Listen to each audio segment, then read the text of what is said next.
Have I done too much wrong for God to accept me? There's a lot of you out there who stay away from God, who stay away from church, really don't hang around a whole lot of Christians because you feel guilty, you feel shame, you really think God's mad at you or God doesn't love you because of all the wrong you've done in your life. Well, in this series, I'm really showing you from God's Word that that's absolutely not true, and you're seeing God the wrong way if that's the way you're thinking. I would encourage you, we spent last session talking about this, so you can go back and check that session out. And we talked about a woman who committed adultery, that Jesus did not condemn or punish for the sin of adultery. Now, he did tell her, don't go out and sin no more.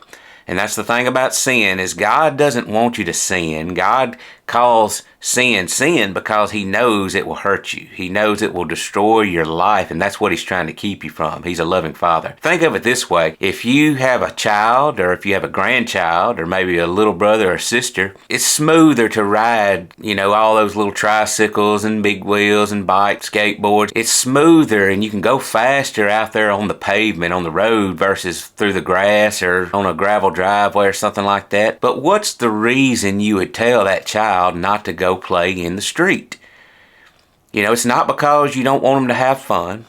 It's certainly not because you're just creating a rule or a law to have something to get them for.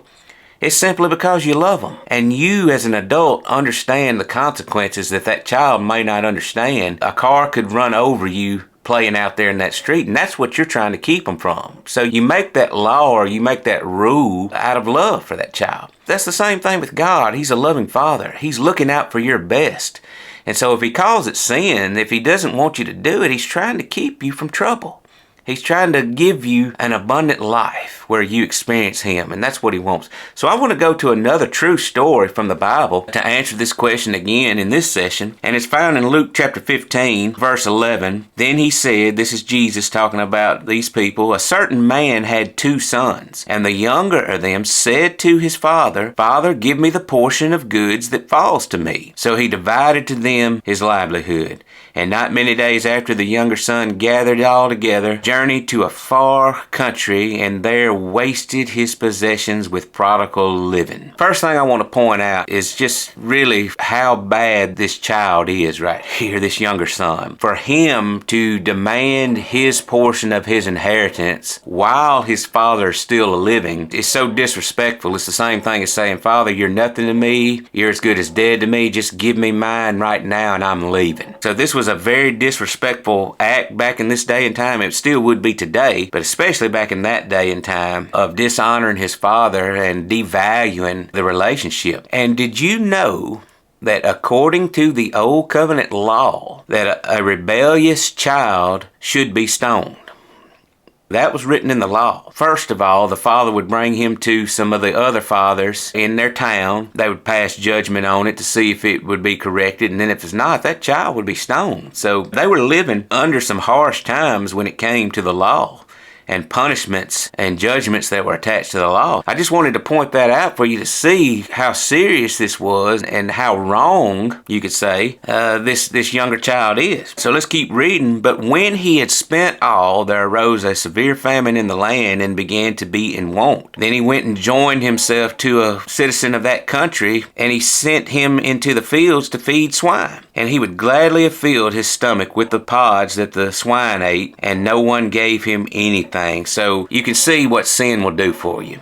You can see what making some bad choices in life will do for you. And again, this is what God's trying to keep you from. It started by this disrespect of the father, taking his inheritance and just leaving home and going out into the world and just living any kind of way. He blew it all. He blew his entire inheritance. He became so poor he couldn't take care of himself. So he went into covenant with somebody in the world and actually began feeding pigs and living off of the pigs' food. That's how bad it got for this guy. So many of you have found yourself at what we would call rock bottom out there. Well, I got good news for you. Rock bottom is not impossible for God. Rock bottom is not impossible. All you have to do is decide to turn. Now let's see how this young man responds here. But when he came to himself, that's all you have to do. is realize you're going the wrong direction and make a turn toward God. When he came to himself, he said, how many of my father's hired servants have bread enough to eat and to spare, and I perish with hunger? I'll arise and go to my father, and I'll say to him, Father, I have sinned against heaven and before you, and am no longer worthy to be called your son. Make me like one of your hired servants. Now, I want to say this right here. Most of the time, this story is applied to somebody who's lost and they're coming to Jesus for the first time. And I think that's right. But it's also applied to those of us who are Christians who have turned to the world. And then we finally realize it, and then we come back to God. The Bible says in another place that as we receive the Lord, continue to walk in him that way.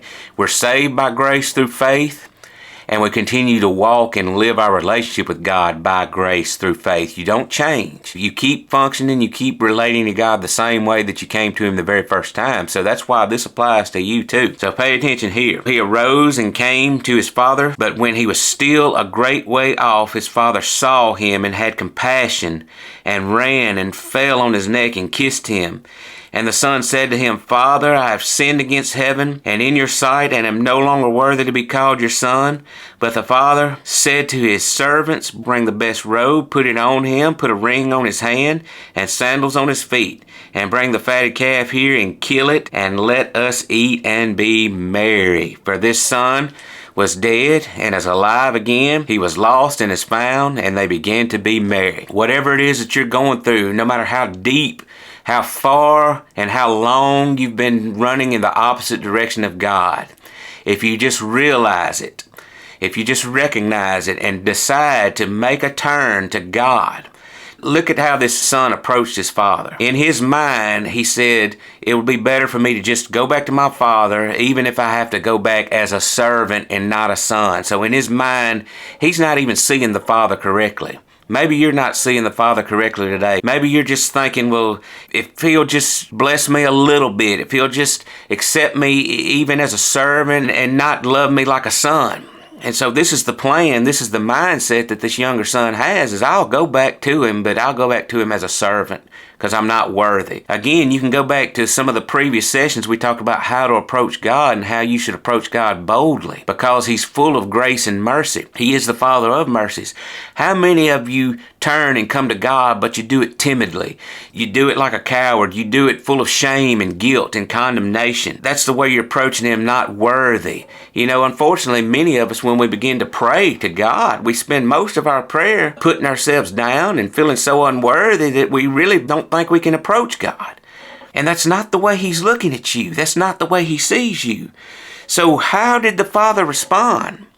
The Father doesn't even appear to acknowledge all this nonsense about I'm so unworthy and shouldn't even be called a son, but if you'll just take me back as a servant. The Father ignores all that nonsense. I mean, look at the anticipation of the Father. For some reason, when I read this story, this is the image I get. Go with me here for just a minute. This is powerful. I think about this sort of an old Western homestead that's out on a prairie somewhere, out in a wide open prairie, and maybe there's this long trail where horses and the carriages that travel from far off coming out to this homestead. You know, when you're looking out across that prairie, especially in the heat of the day, you can kind of see the heat rising off the horizon there and it kind of blurs everything. It says the Father saw him from afar off. You know what that tells you? That tells you that Father, for many days, would walk out on that front porch or walk out in that front yard and he would look off down that road, just waiting for the day for his son to return and with anticipation. And I can just imagine there were many days before this day right here where his son finally came home that he saw some dust flying out there in the horizon. He seen somebody coming. He seen a horse, a carriage. And he just got excited thinking this could be him. This could be my son. And maybe he ran out there to meet him.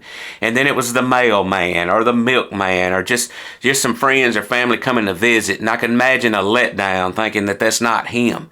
But he had been anticipating. He'd been looking for his son to return home all this time. And finally, one day, when he saw that dust flying, when he seen somebody just coming, walking on the horizon. He ran out to meet him, and finally he saw that it was his younger son, and he ran, and I could just see him tackling him on the ground.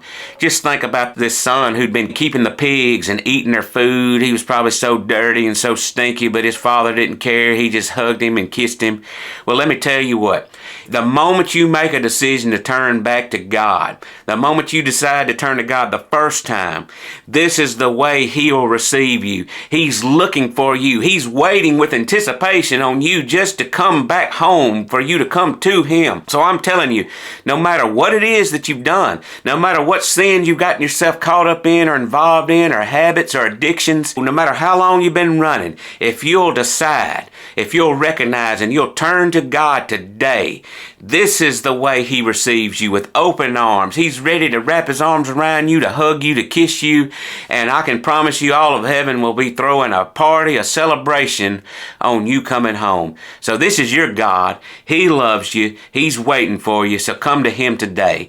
Whoever calls on the name of the Lord shall be saved. So until next time, God bless you.